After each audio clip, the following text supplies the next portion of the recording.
वेद करेगा मीडिया के सामने सरू से शादी। जी हाँ दोस्तों, सीरियल सरू के आने वाले धमाकेदार एपिसोड में अब कहानी पूरी तरह बदलने वाली है।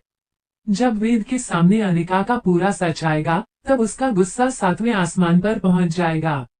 अनिका की चालाकियों का पर्दाफाश होते ही वेद उससे नफरत करने लगेगा। यहाँ तक कि वह अनिका का चेहरा तक देखना पसंद नहीं करेगा। वेद साफ शब्दों में अनिका से कह देगा कि अब उसके और अनिका के बीच सब खत्म हो चुका है। वेद गुस्से में बोलेगा, मेरी नजरों से दूर हो जाओ अनिका। शादी करना तो बहुत दूर की बात है, अब मैं तुम्हें देखना तक नहीं चाहता। तुम्हारा नाम सुनना भी मुझे पसंद नहीं है।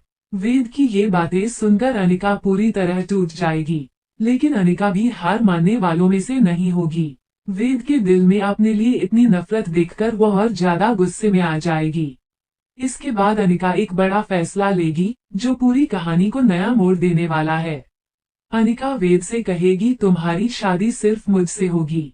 मैंने जो कुछ भी किया, सिर्फ तुम्हें पाने के लिए किया। अब देखना बेहद दिलचस्प होगा कि क्या वेद सच में सरू का हाथ थामेगा या फिर अनिका की नई चाल सब कुछ बदल देगी। रजत आखिरकार सरू को बचाकर वेद के पास ले आएगा। सरू को अपने सामने देखकर वेद पूरी तरह इमोशनल हो जाएगा और दौड़कर सरू को गले लगा लेगा। लेकिन तभी अनिका वहां पहुंच जाएगी और माहौल पूरी तरह बदल जाएगा। वेद सबके सामने बड़ा फैसला लेते हुए सरू से वही शादी कर लेगा। इसके बाद वेद अनिका से साफ कहेगा कि अगर उसकी पत्नी बनने का हक किसी को है, तो वो सिर्फ और सिर्फ सरू है।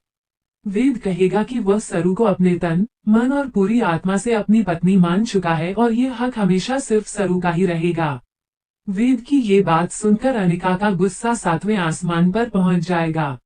अब अनिका अपना आपा खो देगी और सरू को जान से मारने की कोशिश करेगी। दूसरी तरफ वेद सरू की रक्षा के लिए किसी भी हद तक जाने को तैयार नजर आएगा।